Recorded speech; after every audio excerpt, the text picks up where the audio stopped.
This passage needs to be put into context. It's a very famous passage in the sense that the key line in this paragraph is, I have become all things to all men. And Paul is specifically talking in the context of the church in Corinth. He's trying to give the illustration of what it means to be a Christian in a specific context. In particular, what he's trying to say is that the rules and regulations of culture are not as important as the gospel itself. In other words, there was a debate that broke out in the church in Corinth, and that debate was, should we perform rituals in a certain way, and is that Christian-like? Is that the Christian way to do things? Or should we do them in another way? Is that the Christian way to do it? And the debate within the church essentially was, some of the people who had converted were not Jews. And they asked the question, should we become like the Jews to be more Christian? Because the original Christians were Jewish, and many of them still practiced Judaism. And so many of the Greek converts said, hey, maybe we should become Jewish to be more Christian. And Paul is saying that's irrelevant. Those kind of debates are irrelevant when it comes to being a Christian, because what is at the heart of being a Christian is ultimately your devotion to Jesus Christ, not a devotion to a particular culture, not a way of doing things. And that's the way we have to define culture. Culture is a way of doing things. And there's high culture and there's low culture. And I go through this exercise with my students all the time. I essentially ask them, what do you think of culture? And if I say the word culture to you, what does it mean? And people have different answers. Some say food and cuisine and music and maybe government or maybe religion at the top. And I said, that's a true definition of culture, but that's high culture. That's a macro sociological perspective on culture. The truth is that culture can be any number of ways of doing the small tasks in life as well. Culture is a reference to the way you live your life on a regular basis in the society with which you live. And it can have, in some cases, the smallest of meanings. It doesn't have to be with just music or just fine cuisine. And typically that's what we think of when we think of culture, but it can be the small things as well. It can be low culture as well. For example, I always go through the exercise with my students again. I say, tell me, what do you call carbonated beverages? Which is always a blast when you have 30 students from all over, from various places, because it will come back, the answer will be soda. No, it's pop. It's not. No, it's not. Somebody will say, no, it's not soda pop. For me, growing up in the South, it's a Coke. So wait a minute. I mean, what if you want a Pepsi? It doesn't matter. You say, I want a Coke, and then you tell them what kind you want. I want a Dr. Pepper. Because in the South, everything that is carbonated, and that's where Coke originally originated, was in the South, everything that was carbonated was known as a Coke. And so that's how you reference it. You know, my mother did this past week when I was down in Arkansas. She, I said, we've got Coke in the refrigerator. I went in there, it was a Mountain Dew and some Diet Right, or something like that. It wasn't Coke. It wasn't the same thing. But that was their way of referencing it. That was their particular style.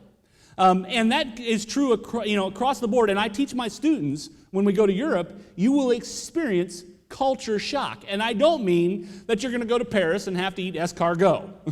That's not what I'm talking about. That may happen, all right? But that's almost too stereotypical. Culture shock can be coming into contact with things that you're not familiar with, and it leaves you flummoxed. It leaves you frustrated because it's not the way that you usually do things or the way that you usually express yourself. And a lot of times it's communication. You know, when I went to London for the first week that I was there, it was incredibly frustrating because they're speaking English, right? But they're not using terms that I'm familiar with. You know, they weren't using a language that I was familiar with at all. I mean, the first time I asked for directions in London, I had to ask 3 or 4 people before I finally got to go where I was going, because they use words like dilly and roundabout. You know, I didn't know what a roundabout was. What's a roundabout? And they said, go down the roundabout and turn right. Go to the roundabout? What's a roundabout? I had to figure that out. I had to learn from the context and the place that I was in reference to. I had to learn ultimately what they were communicating. But that's culture. That's a different way of expressing things. And there's nothing wrong with different expressions to a certain point.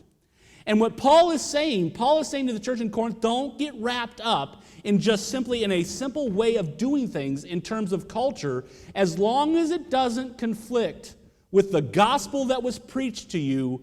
Don't get stressed out about culture. Now, again, a form of communication is important.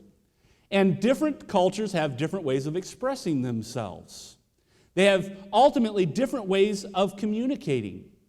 In Europe, in certain places, it's perfectly acceptable for men to kiss each other when they greet. That is not the way that we do this.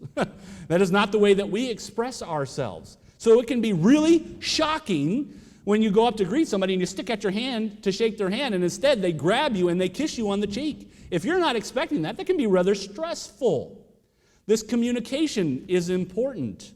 And because ultimately it's an expression of who you are. Communication is a form of who you are, and it can be shocking when you're not expecting that kind of response. Several months ago, Helene and some of the daughters went down to Arkansas, and she went to church with my mother. And I'm here to tell you that in terms of communication, in terms of worship, in the Ozark Mountains, there are different cultures. There are different expectations. And I asked Helene, I said, how did church go? And she's interesting. Because there was an evangelist, I think from Oklahoma, who came to give the gospel message, and he brought with him his special music. He brought a dulcimer, which he expressly tuned to put extra twang in it. All right? So he tuned his dulcimer to put extra twang in it, and then one of the songs, which he wrote himself, one of the songs was entitled, "There's Roadkill in My Headlights, There'll Be Possum in My Fry Pan Tonight." Okay.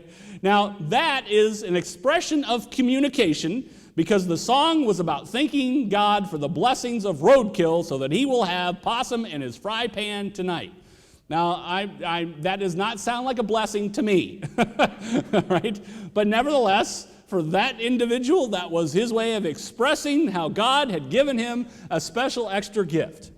Now, we can make fun of that all we want to. The truth is that there's reverse culture shock. You have individuals who would come to, quote unquote, the north, or would go to the city or go to the urban area and be just as shocked in terms of what they saw.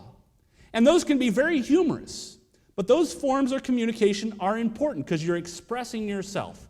What Paul is saying in this particular context is, as long as you belong to Jesus Christ, those humorous situations and the way that you live your life in terms of the way that you do things is not nearly as important as what's in your heart.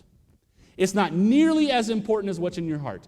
And in this particular context, what he is telling the Christians in Corinth is, he says, stop worrying about whether you're a Greek or whether you're a Jew or whether you're poor or whether you're rich, and focus on Jesus in your life above everything else.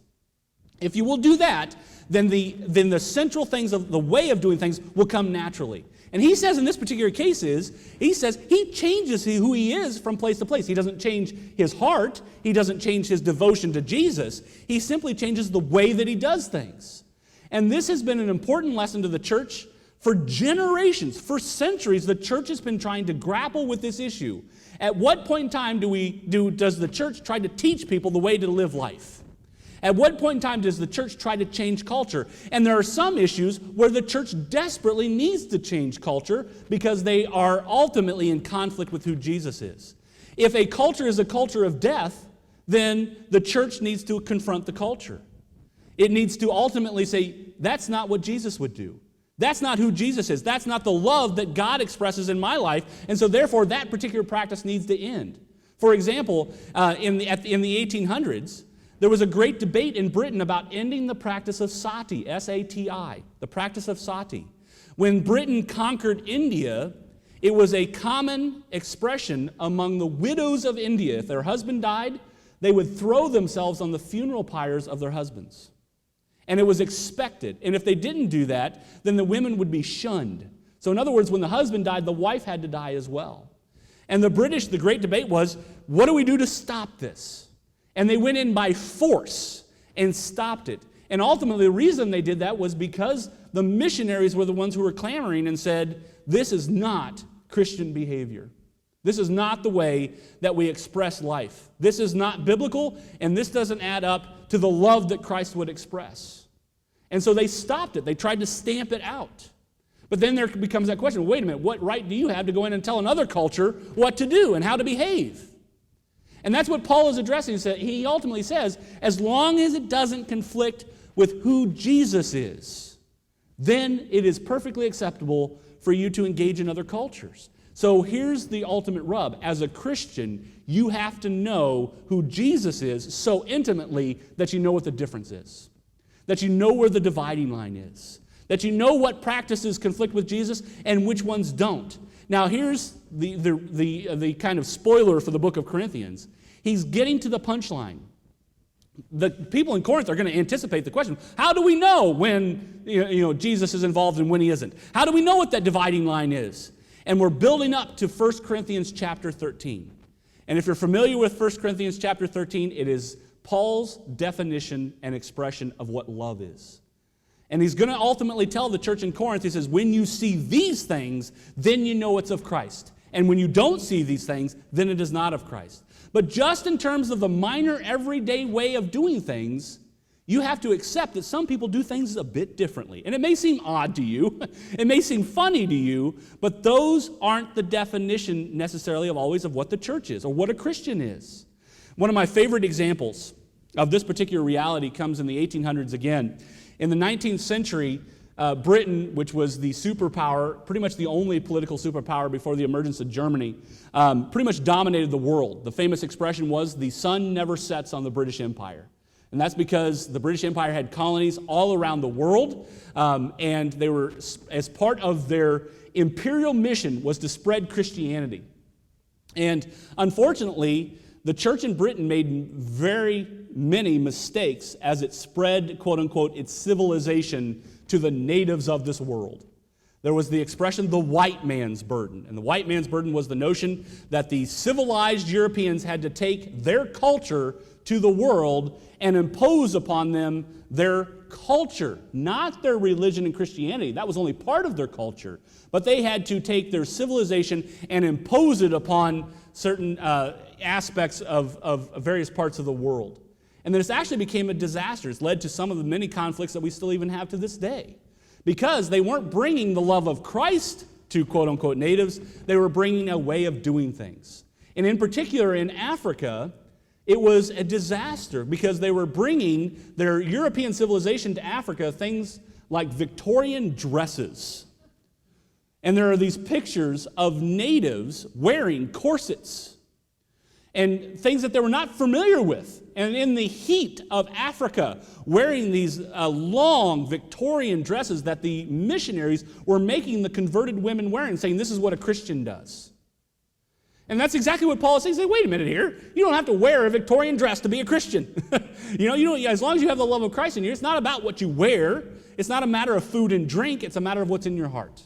It's a matter ultimately of how you treat your loved ones, etc. And the church was failing in Africa for 2 or 3 decades. They couldn't get a foothold. They couldn't convert the Africans. They couldn't seem to get a hold in terms of what was happening there. And then one particular individual decided, he said, we need to change things. And that person actually became quite famous as an explorer, but he was first a missionary. His name was David Livingstone. And David Livingstone is one of my heroes because you talk about a man's man. He decided, he said, we're not ever going to convert or we're never going to be successful in Christianity unless we learn who these people are. And the first thing he said, we need to learn their language. And so he went by himself. Now this is in the 1800s. As far as at that time in the 1850s, nobody who was white from Europe had ever been into the interior in Africa and lived a tale to tale. They'd never been across, they call it the dark continent because they didn't know what was in the interior of Africa. They were just simply on the outskirts. And David Livingstone said, I'm going to go in and I'm going to meet individuals, I'm going to learn their language, I'm not even going to spread the gospel yet, I'm just going to learn who they are. And he went in and he explored and he eventually learned the language, and he went 3 separate trips into Africa and became famous as an explorer, but the purpose and reason he went was to learn who the people were. And he eventually wrote down all of his journals and everything that he learned about the interior. And he was just simply saying, I'm going to learn the basics of who these people are so that future missionaries can come in and understand their culture so that we can eventually share the gospel in the context of who they are. And he was remarkably successful. Again, David Livingstone became one of the most famous. He was one of the greatest heroes of the 1800s in Victorian Britain. When he came back in the midst of his several trips, he was a celebrity of celebrities. People would pack lecture halls to hear his lectures about Africa because it was so exotic. But his purpose for doing all of that was to give to his missionary colleagues a context so that they could share the gospel and the love of Christ. And it ultimately worked. His journals became the basis of missionary schools, and especially his language training was taught to the next generation. And within a decade after David Livingstone had died, they had churches in the interior of Africa. And some of those churches still exist. They're still there to this day. And the communities draw their legacy to what they consider to be the apostle of Africa, and that was David Livingstone. Now, what was the difference? The difference was he went by himself, and he didn't try to teach the people in the interior of Africa how to wear dresses. He didn't try to teach them their way of doing things from England. He learned who they were, and then he shared the gospel with them in terms of love. And he communicated through their language. He didn't make them learn English first so that they can communicate the gospel. They did it the other way around. And that's what Paul is trying to say. Paul is trying to say, you must know who Jesus is, and as long as that is the core of who you are, then ultimately the way things are done in terms of culture are irrelevant. Now, don't get me wrong, there are things in culture that need to change. There are things in cultures that must change. But you must make those decisions based upon who Jesus in your life is, and that is the most important. And if it happens to be an accent, it happens to be sometimes the way you dress or what you eat, those things can go by the wayside. Those aren't nearly as important as who Jesus is in the lives of people. How do you treat individuals? And the church needs to learn this as well, because sometimes there are people convinced within the church there's only one way to worship. There's only one way to do things. There's only one denomination, or there's only one aspect to how you can love God. And that is not true. He says right here, I become all things to all men. And that doesn't mean that he's given up his core central belief. It doesn't mean that he's a hypocrite. And that doesn't mean he's just putting on a show for the culture that he's in front of. He knows who he is in Christ. He's solid in that foundation. And so therefore, he can go to the Greeks and be a Greek. He can go to the Jews and be a Jew. He can go to any particular culture and still be relevant because he has Christ in the heart of himself. And that's our lesson, is not to get wrapped up in the way we do things, but more so to be centered on who Jesus is. And then culture will follow. Let us bow our heads in a word of prayer.